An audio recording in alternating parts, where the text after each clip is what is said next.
जब हम third line of defence की बात करते हैं ना, तो सबसे पहले तो ये कि ये बहुत ज़्यादा ना पावरफुल होता है, ठीक है? बहुत पावरफुल और मतलब ये ना टारगेटेड पार्ट होता है इम्यून सिस्टम का, ठीक है? और ये जो है ना क्या करता है, ये स्पेसिफिक जो जर्म्स होते हैं ना, उनको बेसिकली ये क्या कर रहा होता है, रिकॉग्नाइज़ करता है, इवन जैसे कि कैंसर सेल्स होता है, ठीक है? और उनको बेसिकली क्या कर रहा होता है, डायरेक्टली जाके उनके ऊपर अटैक कर रहा होता है, ठीक है?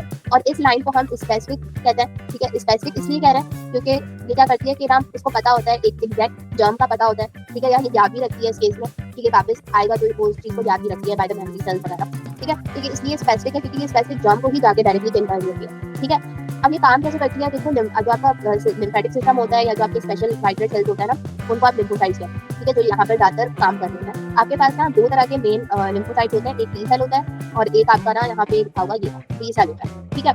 ये जो टी और बी सेल्स होते हैं, इनकी हम ना डिटेल पढ़ेंगे अभी, ठीक है? एक तो ये कि आपको ये पता होना चाहिए कि आपका जो लाइक कह लो कि ये जो थर्ड लाइन ऑफ डिफेंस है ना, ये 2 चीज़ों में मुश्तमिल है। एक ह्यूमोरल इम्यूनिटी होती है, ठीक है? एक ह्यूमोरल इम्यूनिटी है और एक जो है कहलाती है सेल मीडिएटेड इम्यूनिटी, ठीक है?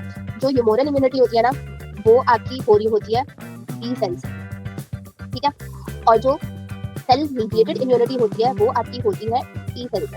अब ये कैसे होती है, ये मैं बताती हूँ। पहले हम बात करते हैं इसकी, इस ह्यूमोरल इम्यूनिटी की बात करते हैं, जो बी सेल्स होती है। बी सेल क्या करता है?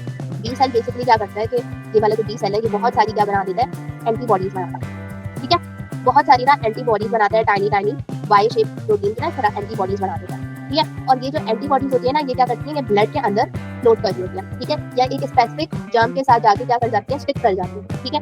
और उसको आसान बनाती है कि उसको मतलब ना स्टिक होती है उस पे जाके और इस चीज़ के लिए आसान हो जाता है कि इन जर्म्स को वो डिस्ट्रॉय कर देगी, ठीक है? आप एंटीबॉडीज को ऐसे भी ले सकते हो कि जैसे ये क्या करता है कि बेसिकली ना इम्यून मतलब बेसिकली हेल्प कर रहा है इम्यून सिस्टम को स्पॉट करने में और उसको अटैक करने में, ठीक है? मतलब ये जाके स्टिक होगी स्पेसिफिक जर्म के साथ और उसको फॉरन डायरेक्टली क्या कर देगी, उसको डिस्ट्रॉय कर देगी, उसको मार देगी।